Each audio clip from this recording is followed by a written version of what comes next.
Hello, welcome all. I know we're starting a bit late, but we'll try and make up with time now.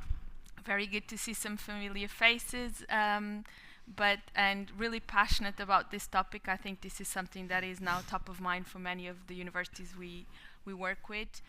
So very happy to be talking about how you can transform the student journey to a powerful growth strategy, and we'll go through with some specific tactics and methodologies that we think you're going to like. But before that, let's start with some introductions. So for those of you that don't know me, I'm Tânia Roquette. I'm a VP at Full Fabric, where I oversee the onboarding of new clients and the management of existing clients. Before that, I actually worked at a university as marketing admissions director, so some of the pains that you all face in student recruitment admissions. And since joining Full Fabric, I've been lucky enough to work in many different digital transformation projects, including with Oliver, and I'll hand over to Oliver. Okay. Great, thank you very much. Yes. So my name's Oliver Matthews. Currently I consult universities on their student journey, on their marketing, recruitment, and previously I've also been working on the university side at universities in the UK, in Switzerland, and most recently in Frankfurt as the Vice President and CMO. Great. So let's get started by looking a little bit about how the world has changed and how that impacts higher education. There's no doubt that the world has changed. We are now living in this era of one click. We all have different expectations when it comes to consumer technology, and that has changed also how students expect the world of technology in higher education. And that has made, I often say that you guys, education institutions, have the most demanding customers. And in a way, rightly so, they're putting their education in the hands of your institutions. But they expect the same level of technology that they nowadays have on their day-to-day when they call an Uber, or when they go to Netflix, Amazon. They expect a seamless and integrated digital experience, information at their fingertips. They don't have any patience to wait for information, visibility across the entire life cycle, and flexibility and modularity as well. And there's evidence of that. According to the Great State Report, 70% of students that were surveyed say university digital experience must be as good as Amazon and Netflix. And more than that, 50% responded that that digital experience impacted their choice. So it's also impacting their choice of where to study. But the expectations that you feel is not only from students, it's also from employers. And we've heard that yesterday in the keynote opening session. Nowadays, employers want to have pressure to reskill, upskill their teams. They want that fast. People now study every 12 months. And so the future of work is also impacting the future of learning and how you need to meet the expectations of the employers as well. So I believe universities are under tremendous pressure. Not only student expectations, employer expectations, rising costs, digitalization and the fast pace, which ChatGPT, AI, all these new technologies at our fingertips, as well as competitors, not only from among the higher education industry, but also new types of competitors that suddenly are appearing, and that they don't provide the same level of service that you do, but they create noise in the industry. We've heard yesterday about LinkedIn credentials, and I felt that it was even undecided how that person responded to how would they compare LinkedIn with their higher education degree. And so that creates noise in the market and is making universities feeling even more pressure. And all of that, I think, is changing the way that lifelong learning concept is now appearing. I believe lifelong learning concept has been here for a long time as a concept, but it's here to stay. And there's also evidence of governments investing heavily. Singapore is one, the Netherlands is another. They've just invested 1 billion into lifelong learning, and that is changing how many universities are approaching lifelong learning. And when you think how that impacts the student journey, it's quite significant. For decades now, universities have thought about their student journey as a funnel. So you have a prospect, you want to move them to applicant, some of those move into students, and then when they become alumni, that kind of stops. So obviously there's an alumni departments creating communications, events, some of them even going all the way to thinking about alumni as donors.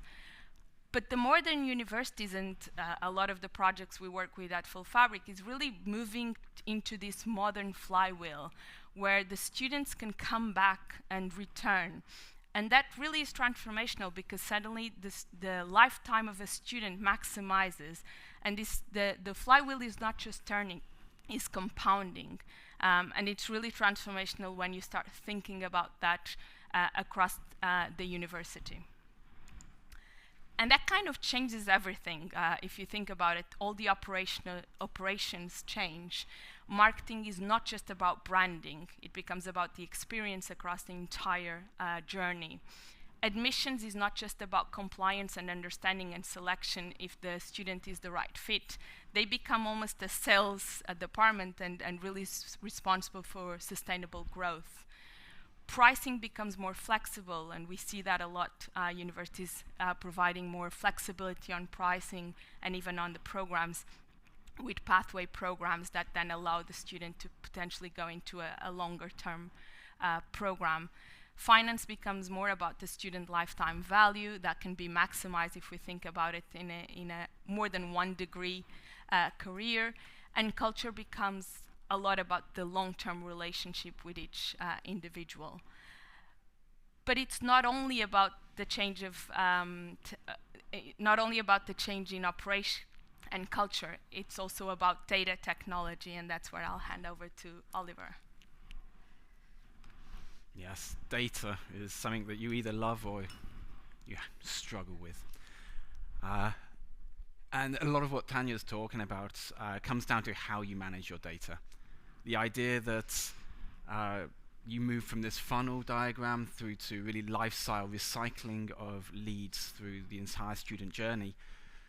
This becomes more and more complex, so it gets more and more important to actually handle your data correctly, to understand where it is, how it's being used, what the experience is of the people in that data set, so that firstly you maximize the outcomes, whether your target is revenue generation or quality of experience or building the alumni experience and community.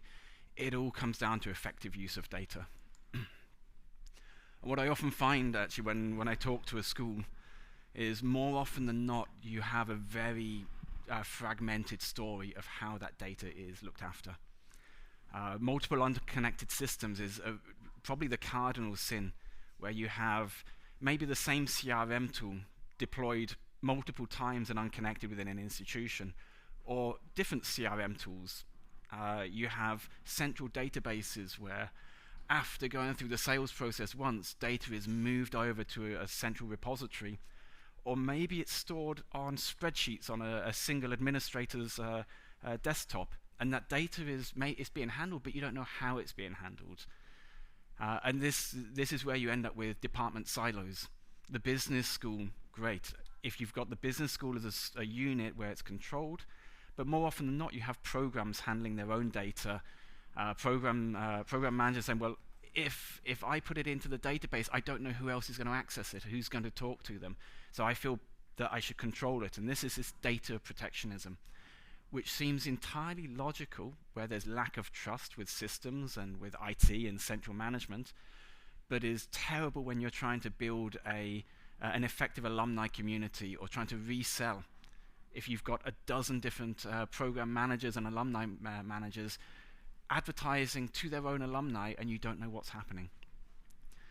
And this is where the lack of rules and oversight come in. If you don't know what's happening to your data, if you don't know where it is, and if people are all developing their own set of rules of what they do and how they use it, it's chaos. And you end up with duplication of data. That leads to all sorts of problems, but in particular, it's communication and confusion. The idea that you don't know who is saying what and when to any given alumnus. Is it the alumni manager sending around events? Is it the exec ed sales team trying to advertise a range of executive programs to graduates. There's all sorts of messages, and you sometimes, when you see an alumnus showing, okay, these are the range of newsletters and messages I get from my school, and you realize just how much we're spamming them. And there are many institutions who do this, and it's often because of a fragmented background of their data, all of which leads to lost revenue. Now I know we're talking about lifelong learning. It's not just about money. Of course, there's all the other angles to this, but one of the key points here of turning your alumni into a growth story is also a question about the lifetime value of that student. And if you're upsetting them, if you're getting blocked by them, if they simply aren't opening your messages anymore, you're losing revenue, you're leaving it on the table. People who should be your strongest supporters, who should know about your offering, who should be attending your events, are just disengaging because you're spamming them. Or worse, sending them irrelevant information that was really not targeted. And key to setting this up is actually centralization. And this makes many individual departments worried, but given the complexity of the data and the amount of overlaps there will be and the number of different stakeholders, you need to know who is using it, say process ownership and life cycle understanding. You need to know the full life cycle of that data, where it's going, how it's used, and you should be mapping this out. And critically, this single source of truth. There should always be a single system, data repository, a central point where the data is always accurate and always up to date, and that is where you're receiving your information and where you're controlling from as well. All of that goes, of course, with API management, system integration, that you shouldn't have isolated systems handling data. A great sign of this is wherever someone says, oh, I had to transfer this with a CSV file, you know you have a problem. And data mapping. Now, this is something that many CRM providers will talk to you about, to understand where the data came from and where it's going, how it's moving through your system, through the life cycle. And it's important to know who's interacting with it and what are the communication needs in the overview. Without managing, without understanding this, you have lost leads, there's unknown data, a lead for an MBA program that actually should have been in the executive MBA and is just sitting there, is lost. To them it's of no value, or they're just receiving the wrong information, but is absolutely a potential lead for the executive MBA or for exec ed or for whatever else it happens to be. The sharing of leads, the cross-selling potential, the recycling of alumni data, this all needs to be built into a single story and mapped. And it's easy to say technology can fix all of this, but actually the biggest problem is not technology. Some of the technical solutions are painstaking and can take time, but they're not difficult decisions. It's not hard to say, we need a central database, we need a professional CRM, we need a data manager. The key problem I face at schools is political, not technology. The political will to make a decision about what are the rules, how is data going to be treated, who is in charge at what point. I use the word owns, who owns the data, and actually this is a problem when people talk about owning data. They don't, and they shouldn't. I mean, is it an admissions candidate or is it a marketing lead that still needs converting? Are you talking about current students or ambassadors? Do you have an alumnus, a lead for exec ed, or is it a corporate contact that needs developing? Actually, it's all of them. At each point, it is all of them, and that's why you need to know what is the priority for the school, what brings the most impact to meet your goals, and what is in the best interest of the student and alumnus. What really provides them with the best experience, because you can't market every single exec ed program, you can't market every potential outcome all at the same time. So you do have to provide guidance, strategy, and make some tough choices. And so the political question will keep coming up, to actually have some centralized control and understanding of what's happening, where the priorities are, and really who gets to talk to data at what point. It's not going to make everyone happy. There will be people who are upset when they lose control over their data, their alumni, but it's really important for a school's growth and maximizing the returns and keeping alumni happy.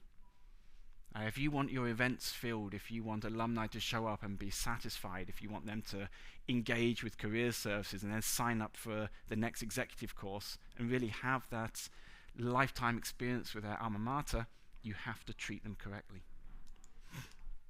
Okay, I tried to cover a lot in a very short time there, but we're going to go to some key takeaways.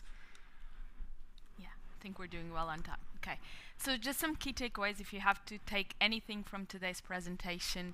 I think knowing that expectations have changed, I think that's not new. We all know that students now want a digital first experience, lifelong experiences, and that is here to stay.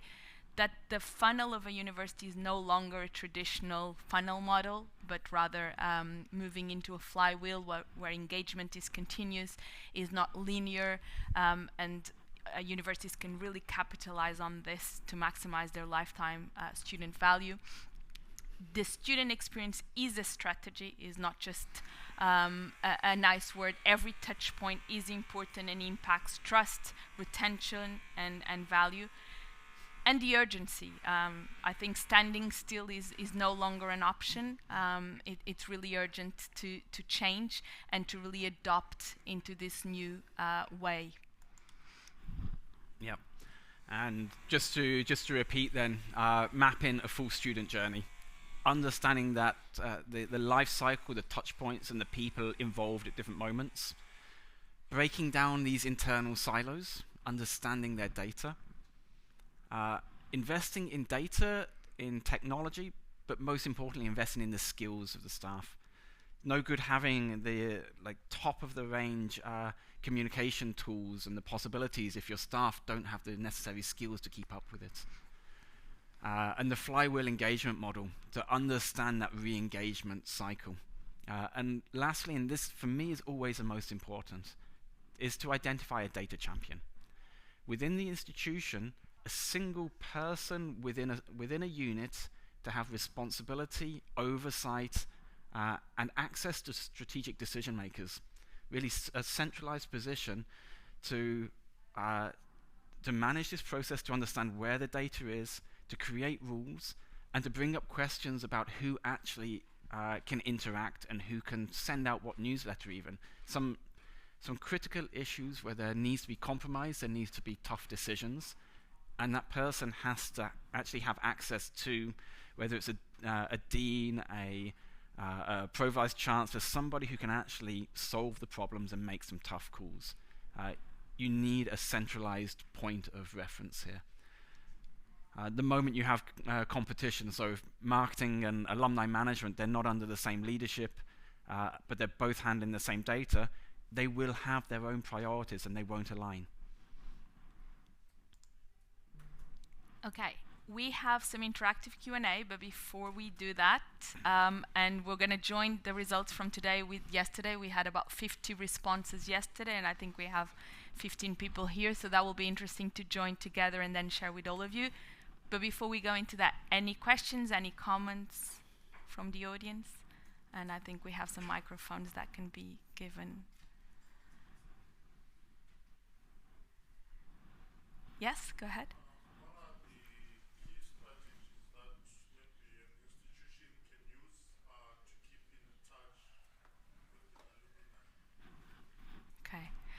So there are several different strategies, but here one of the key strategies is treating alumni as a lifelong learner. I think that's for me one of the key takeaways that I see more universities investing is alumni is not just a donor or a recruiter or an ambassador, is thinking about that as lifelong learner, because that's also what we're hearing that alumni want. They want to continue reskilling, upskilling. So for me, that's one of the many strategies that you can use. Treat them as lifelong learners and then adapt your strategies and your communication to do that. Any other? No, I think I pretty much nailed it. It is understanding the needs of the alumni. I think the important one there is to talk to them as well. just to engage with them as a body, to get feedback from them as to what they need, how they want to contribute. So it's not good enough just to say, here's a school strategy, this is what we want from our alumni. It's actually, what value are we adding, what do they need from us? And it will be that bilateral discussion. I think there was another question or comment here.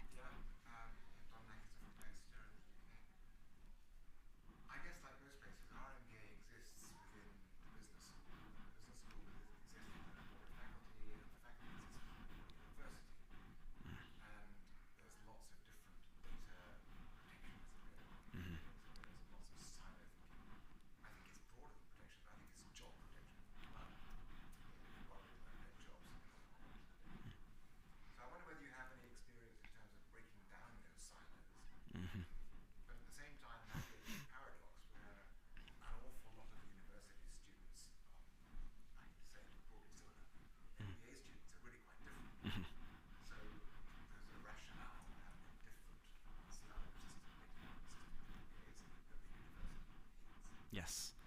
Yeah. Actually, I know Exeter quite well. I've been visiting a lot in the last few years. My daughter just graduated there. So, and yes, I have a bit of a soft spot, and but no, I've actually had this challenge. So I was working at Frankfurt School, and one of our key problems at the beginning was that with a large undergraduate population, and then who were not so engaged, to be honest. Undergraduates tend not to be the most engaged alumni. That really starts with masters, and then when you get to the MBA portfolio, it's a whole other animal. And we also had fragmented systems, and exec head wanted this CRM, and MBAs wanted something unique for theirs. An undergraduate was really mass market, and they weren't being treated so well. And it's tough trying to bring together on a single CRM system, on a single platform, all of this data and all of these experiences. There are systems that can do it, but what I tend to find is that somebody always loses out. It doesn't matter how good or bad that system is, someone always feels like the loser. It's important to identify, is it a meaningful loss? Is it an ego loss? Is it lack of control? Or is there a use case to say they do have a completely different set? And I think exec ed is a great example. They really do have such a different type of audience and a far shorter life cycle of their data and sales process, and the resale potential is far higher. On short courses, if it's a 1 or a 5-day course, you can do this once a month. Maybe it's like they're coming back every single year for something. And there's a good use case for them having a different type of CRM. The question is, how big is the value? Can you identify a system that can cope with all of it? If not, it's more about the API setup and the centralized data repository. So it's completely acceptable to have 2 CRMs. I know institutions with 3 or 4, and it's a pain in the ass, to be honest. I don't know if I'm allowed to say that on video, but it can be quite frustrating. But as long as you keep it to a minimum, you have APIs set up so that when data exists in both systems, and it will exist in both, and you will have people with multiple email addresses associated to the same name, because students love signing up with a dummy email address to download a brochure, and then they use their real email address to start the application. But you need to know that the data does exist in both, that you do have a duplicate, and this will impact what's happening, because not as common between bachelor and MBA, but you do get people who graduate from a bachelor's, and several years later, while being an alumnus, an active alumnus of that university, they enroll them for an MBA at the same institution. And actually that's what my daughter did. She did a bachelor's and then a master's at Exeter, so she went through the alumni process twice. Luckily you're not spamming her, thank you for that. But it is a key question. And we actually had the question yesterday about how do you justify when say an MBA program or a part of an institution, a business school particularly, has the right or the need for a more comprehensive system. And my answer was really, it was about money. And it's a political fight. But to go and just say, we need it because we're special, we need it because we're complicated, well, everyone thinks they are, to be honest. The real reason is a business school has the ability to generate far more money, a better return on investment as within an institution, and therefore if you look at the pure commercial argument, we can say, if we have this system, this is our potential upswing in revenue and we're generating for the whole institution, and to convey that with data, to have evidence, to have similar case studies where it does work. IT, of course, will fight for as few systems and as few independent bodies as possible. Partly, again, ego, control, but it also makes a lot of sense when you think about the number of cybersecurity attacks we're getting recently. That you want as contained and as simple an ecosystem as possible. But on that point, one thing, and we do work a lot with specific MBAs or business schools within large universities, and it's always understanding, is the student growth part of the goal? And when there's that center, or kind of like student at the center of a strategy, then it makes sense, because an MBA student or an exec ed student cannot have the same experience as a bachelor. It's such a different audience, a different persona, that straight away it doesn't make sense on any strategy to give them the same experience unless your strategy is different. And so usually that's when deans and that have a very important role in understanding what is our strategy. Is it being student-centric or more internal-centric? And if it's student-centric, then you kind of understand straight away. Then being personalization as well, like many universities say, oh, we want to offer personalization, but then to offer personalization sometimes you have to use different systems. I think what's important, and Oliver mentioned that, at the end of the day there needs to be a single source of truth, and data needs to be there no matter how many systems you have, as long as data communicates. And nowadays with APIs and modern in data lakes, it's easy to do that, and so that should kind of help. Yeah, we keep saying easy on this. Easy, it's like well, it's not easy. It's possible. It's possible. Some of those projects can take like 12 months, 18 months just to get through the planning, even before you start building it. It's not a small job, but the decision to do it is actually straightforward. Absolutely. Okay, so we need you to get your phones out, and there's going to be a QR code, or you can just go into slido.com and then just add this code. And if you can answer this question, how would you describe your institution's current approach to the student journey? Transactional and linear, focus on retention but not beyond graduation, evolving towards lifelong engagement, or already operating a flywheel model? Really curious to see how that compares from yesterday's responses.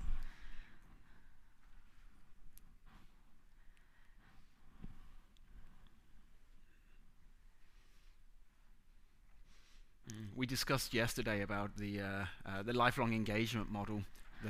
Lifelong learning, lifelong engagement. This is not a new topic. I don't know a single university that doesn't have some version of a strategy for lifelong learning.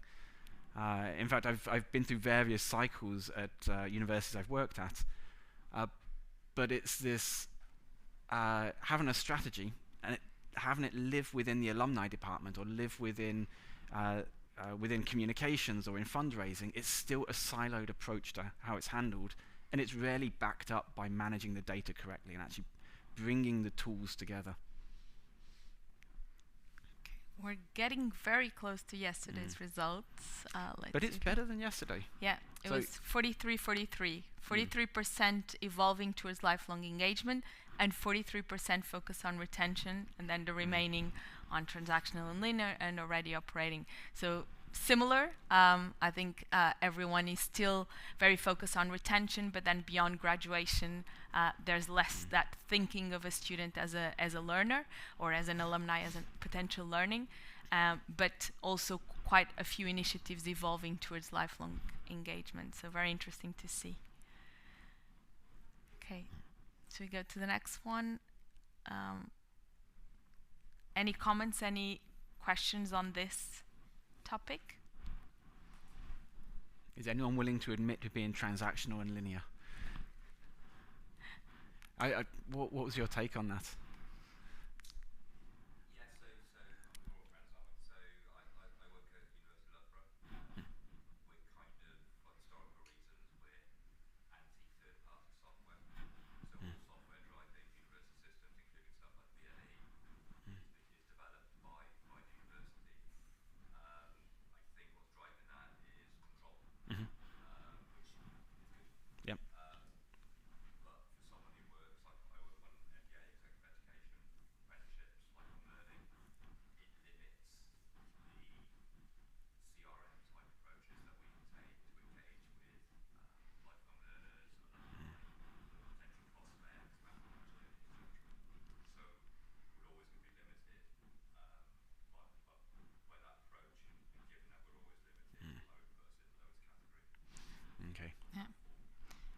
I've had a few universities when coming to us saying that was exactly limiting their ability to change their business models, to launch new programs, and it's very common to hear that.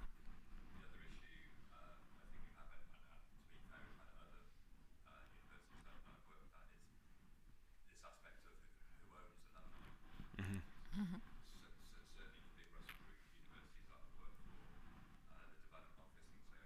Mm-hmm.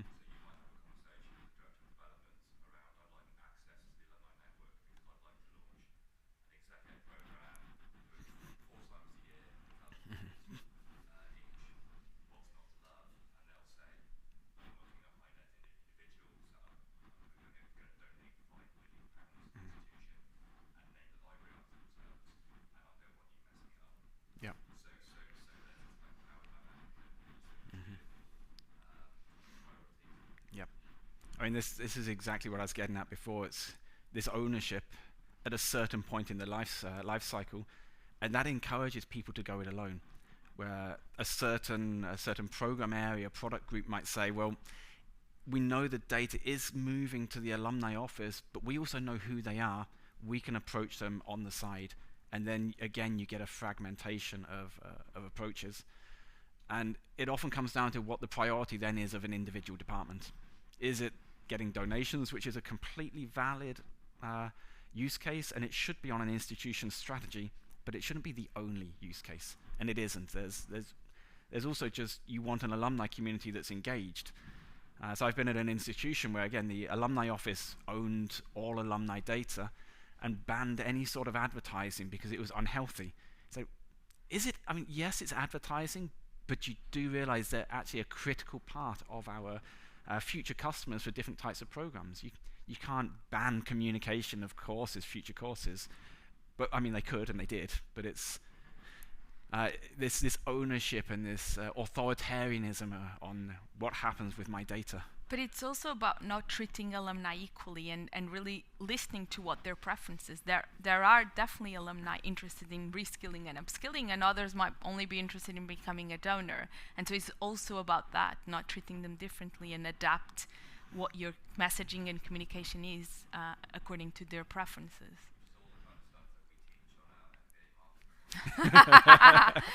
That's so true. Oh, we're great at teaching it. Yeah. We were talking about that yesterday, how many universities don't preach what they teach, right? Okay, shall we move on to the next question? Yeah. So, I think you have to, okay. So, this one will do a word cloud. In one word, what's the biggest opportunity for your institution in the next 3 years? Would love to hear your thoughts.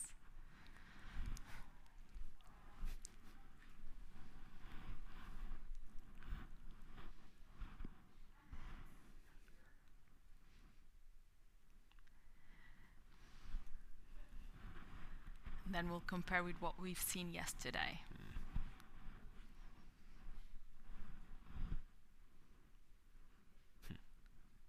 Training. Interesting.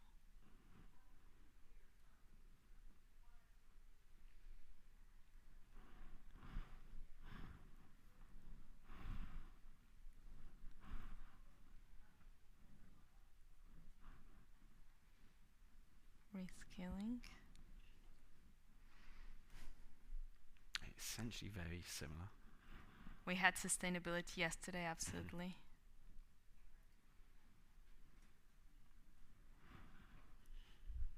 Privatization. We did not get that, but yeah. This is a big deal in Germany at the moment.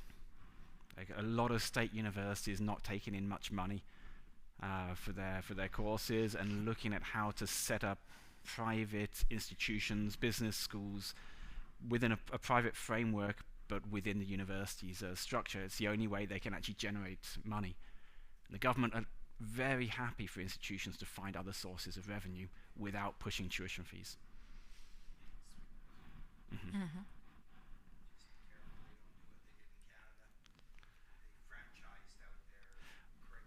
Mm.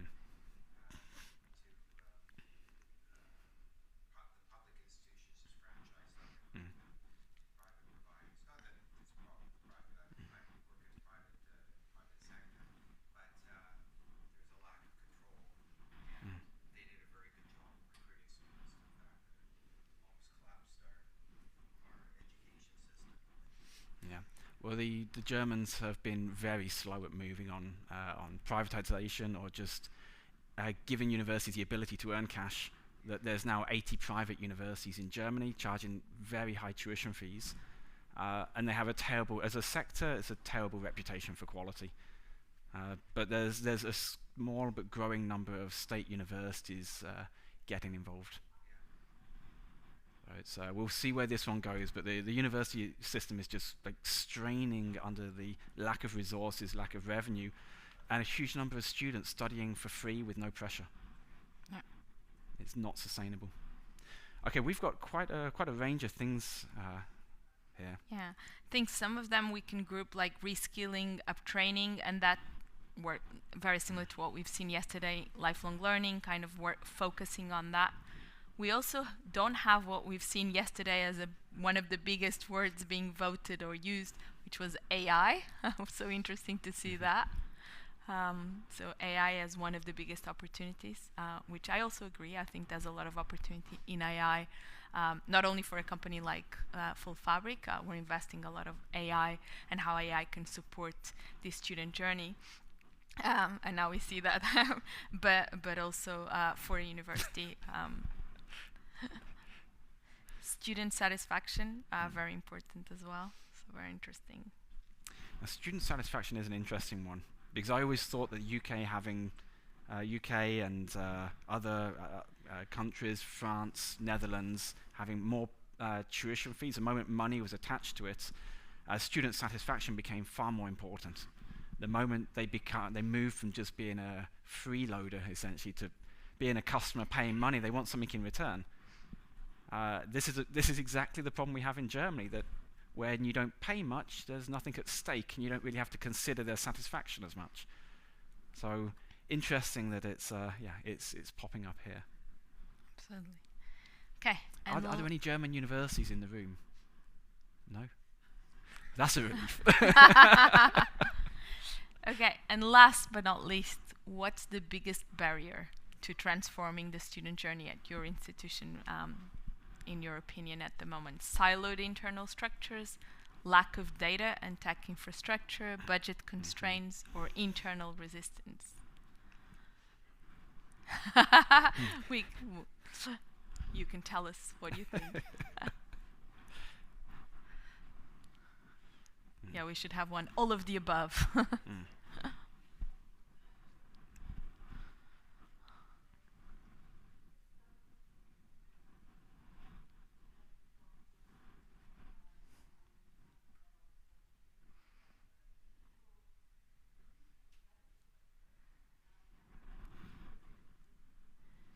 Yep. Yeah.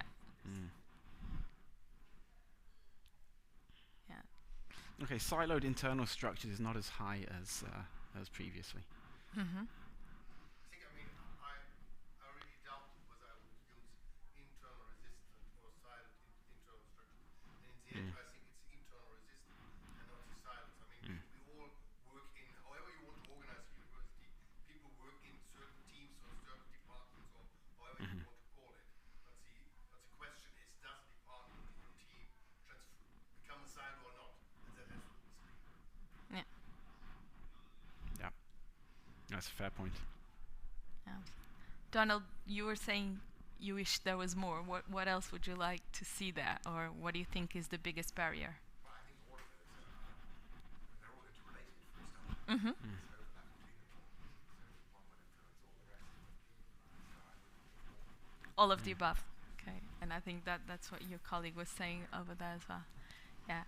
Budget constraints, it's interesting because I think a lot of the investment in technology quite often is seen as a cost and not as an investment, and so that there's something there that again that's also me talking about investing in technology, but I truly believe there's always an ROI, or there should be no investment if there's no ROI, and so evaluating that ROI should be part of any procurement process before buying technology. And something I think it's very important. Okay. Exactly. Good. I think we Great. just hit our time. And we just 0. Okay, we're here. Thank you so much. It was great to have you here.